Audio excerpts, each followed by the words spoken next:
house in Ohio for dirt cheap. 6 months later, he sold it at a loss and moved out in the middle of the night. 4 families have tried to live there since. None of them lasted a year. What they found in that basement was not supposed to be there. And whatever it was, it did not want them there either. This happened to my uncle about 15 years ago in Ohio. He does not like talking about it, but after a few beers last Christmas, he finally told me about a creepy experience he had in his basement. My uncle bought this old house for some cheap amount. Real cheap. It needed work, but he figured he could fix it up over time. The house had a basement, nothing fancy, just concrete walls and an old furnace down there. He moved in during October. Everything was fine for the first week.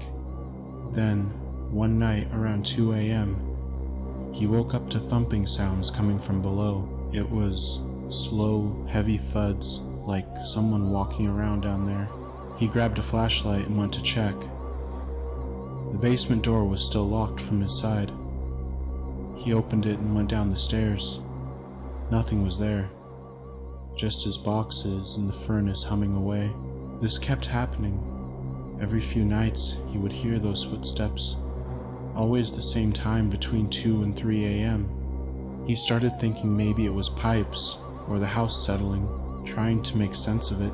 Then, one morning, he went down to grab some tools down there. They were footprints. In the dust on the floor, it looked bare feet, adult-sized. They walked from the far corner of the basement to the stairs, then back again. The problem was, my uncle had not been barefoot down there, ever. He called a buddy to come stay over with him for some time. One night, they both heard footsteps. His buddy wanted to go down there together. My uncle opened the door, and they crept down with flashlights. In the corner where the footprints started, there was an old coal chute sealed up with bricks from the inside. They walked over to it. That is when they felt something strange. The air near that wall was ice cold, not cool, freezing. Their breath came out in clouds. My uncle's buddy reached out to touch the bricks, to understand what that was made for. The second his hand made contact with it, they both heard a voice, low and angry, right next to them, coming from inside the walls. It said one word, mine. Then it laughed. Not a human laugh, something cold and wrong. They ran. Both grown men ran up those stairs like kids. My uncle packed a bag that night and stayed at a motel. The next day, he called a priest. The priest came and blessed the house. When he got to the basement, he stopped at that bricked-up coal chute. He told my uncle that sometimes, when people die in houses, especially in violent or sudden ways, they do not understand they are dead. They keep living their routine. My uncle sold that house 2 months later. Took a loss on it. He told the new owners everything. They laughed it off and said they did not believe in ghosts. They called him 6 months later, asking for the priest's number. My uncle gave it to them. They never said what happened, but they moved out before the year was up. Nobody has stayed in that house for the past 10 years. My coworker, Sarah, picked up a passenger at 11 p.m. 20 minutes into the ride, the woman said something that made Sarah pull over on the highway and refused to drive another inch. When Sarah turned around to confront her, the back seat was empty. The door never opened. There was no sound. The passenger was just gone. But the ride was still active on her app, and when Sarah looked up the destination address the next day, she found something that made her quit driving at night forever.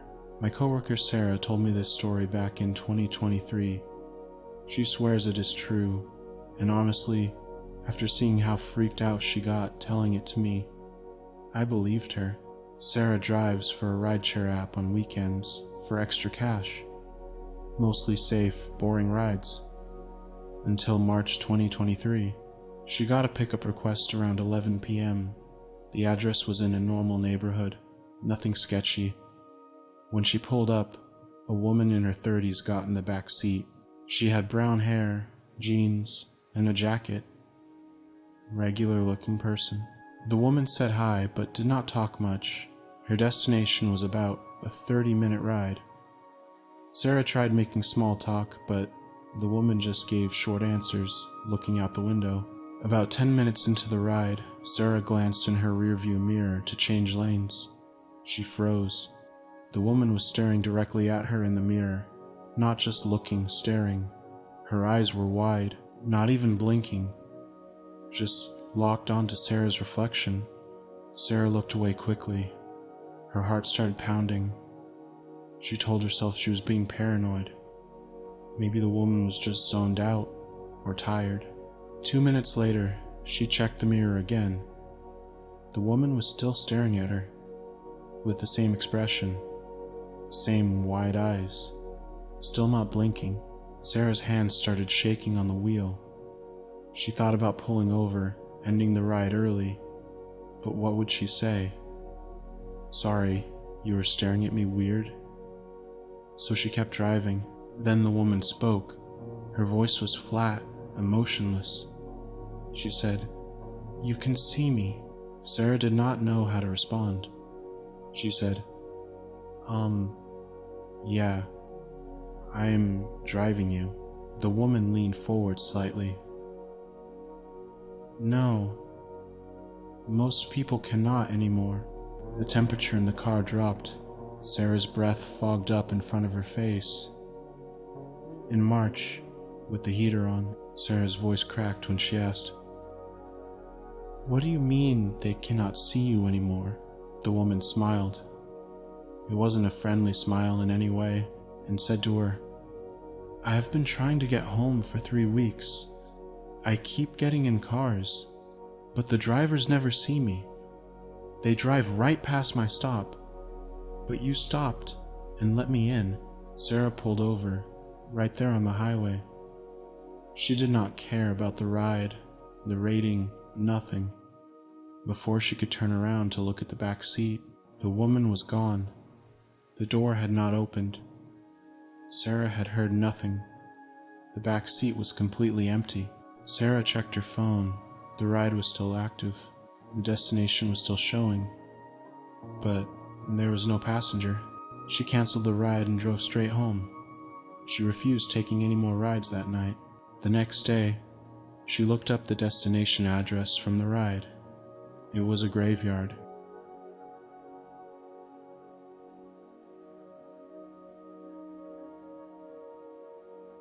My friend Dave's mom died in February. 2 weeks after her funeral, his phone rang at 4 a.m. The caller ID said Mom, but her number had been disconnected. He did not answer, but she left a voicemail anyway. What she said in that message made him block her number, change his phone, and get a priest involved. It did not stop her. Last week, she called his new number 50 times in one night, and what she whispered at the end of the final voicemail made him leave his house through the back door and never go back. This one hits so close to home because it happened to my friend Dave just 8 months ago. We grew up together. He is not the type to make stuff up. We even went to the same boarding school in the States, and we went to high school together.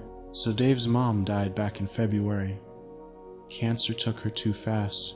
He took it pretty hard anyway, although I knew he was the type who did not talk about his pain. He always keeps things to himself. So, about a week after the funeral, Dave was going through his phone, deleting old messages and voicemails to free up space. He came across voicemails from his mom, just normal stuff, her calling to check in, asking about dinner, those kinds of things. He could not bring himself to delete them, so he kept them. Maybe once in a while, he uses them to remember his mom. 2 weeks later, his phone rang at 4 a.m. while he was asleep. It woke him up. When he grabbed the phone, he saw Mom on the caller ID. His blood went cold. Her number had been disconnected since she died. He had tried calling it once and got that automated message saying the number was no longer in service. He did not answer. He could not. He just stared at the screen until it stopped ringing. Then he got a notification. New voicemail. From Mom. His hands were shaking when he played it. And there was silence for a few seconds. And then he heard breathing. Slow. Raspy. Like someone struggling to breathe. Then his mom's voice followed. But it did not sound right. It sounded strained. Like she was in pain. She called his name. Dave. Then more breathing. Then, "It is cold." The voicemail ended. Dave did not sleep the rest of that night. He told himself it had to be a glitch, or some weird thing with old voicemails, or the phone company, but it happened again 3 days later. Same time, 4 a.m., Mom calling. Then another voicemail. This time she said more. Same struggling voice. "Dave, it is Mom calling. Why have you not picked up? Are you not supposed to be with Mom? I cannot find the light here. It is so cold." Then there was about a second of silence before she asked, "Where am I?" Dave blocked the number immediately after that voicemail. He changed his phone settings, did everything he could think of. It did not matter. A week later, another call came in at 4 a.m. This time, the voicemail was different. His mom's voice sounded angry, desperate. "Why will you not help me? I am alone here, Dave." Dave went to his priest, told him everything. The priest talked about getting the phone blessed. Dave did that. He also got a new phone, a new number, everything. It stopped for a month. Dave thought it was over. Then last week, he called me in the middle of the night, freaking out. His new phone, new number. No one had it except me and a few of his close friends. It rang at 4 a.m. Mom was on the caller ID. After about 50 missed calls, he did not answer. He said there were heavy knocks on his door, but whenever he went to check what it was, it stopped. He did not listen to the voicemail that came after most of the calls. He was able to use his back door to sneak out, got in his car, and drove straight to my place and stayed over. In the morning, I listened to it myself. It was just breathing. And at the very end, a whisper, "I will not rest without you."